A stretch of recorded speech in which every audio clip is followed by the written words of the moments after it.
Let's cross to Philip Crowther, who is in Baltimore. And Philip, I should say you're in front of a sort of a familiar setting to people around the world, because people know the TV series The Wire, and you're outside of the police headquarters there. Yeah, and it's not just that TV series that people are thinking of right now. It shows a lot of urban plight. Baltimore has a lot of urban plight. And you mentioned President Obama just now. He said in the Rose Garden of the White House just now that he believes this is a problem that's been around for decades. And what he means is urban plight and joblessness in areas, like many areas in Baltimore in this case. But also what is happening here at this precise moment, it reminds us, and me personally, of what I saw in Ferguson only last year in in August and in November, during two series of rioting in that suburb of St. Louis, because we've got a similar setup here right now. You've got long lines of riot police, and you've got the National Guard now also getting involved. The National Guard of Maryland is now here on the ground. We're not being told exactly how many. It could be up to 5,000. That many members of the National Guard could potentially be deployed in the city of Baltimore. And they, along with the police forces here in Baltimore, are supposed to bring calm to the streets here, the contrary to what happened yesterday. But just one reminder of what happened yesterday. The violence began at 4 p.m. in the afternoon. That is very early indeed, especially if we make the comparison with Ferguson, where riots and looting only happened after nightfall at around 8 or 9 p.m. That was worrying yesterday. And also what was worrying is that rioting and looting spread throughout the city of Baltimore, not only in the western part of the city where the funeral for Freddie Gray took place yesterday, but also to here, to downtown. That is why just across the street from here, I'm seeing National Guard members protecting City Hall. They are here to protect what the police department calls critical infrastructure.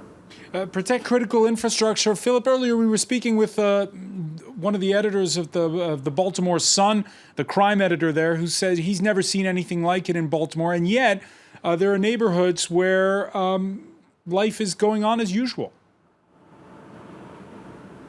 Yeah, pretty much. I mean, that's bound to happen. But this is a city that has really felt what happened yesterday. Again, I mean, this violence spread yesterday, and so did the looting.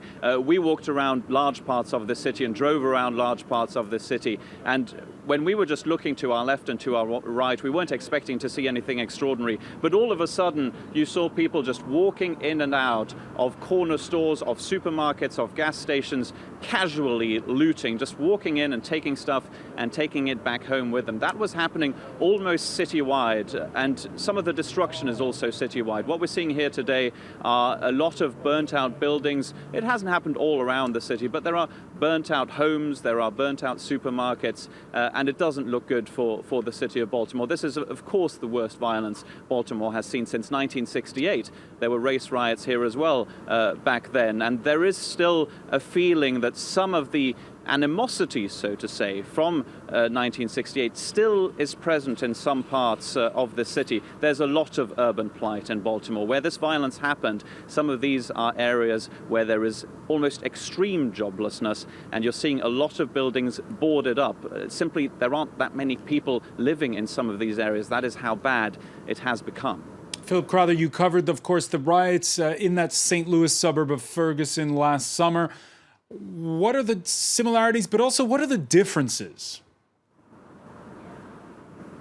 Well, the big difference is we're looking at a pretty big city here, and you're looking at the possibility of riots and looting throughout the city. That's what happened yesterday. We do have to talk, though, about the number of people who were involved, and I think that is a similarity. In Ferguson, we saw a small group of rioters. These were largely peaceful protests, after all. In Ferguson, that turned violent at certain moments, and these were small groups, and critics would say these were groups that came from the outside. In other words, these were not inhabitants of the city of Ferguson itself.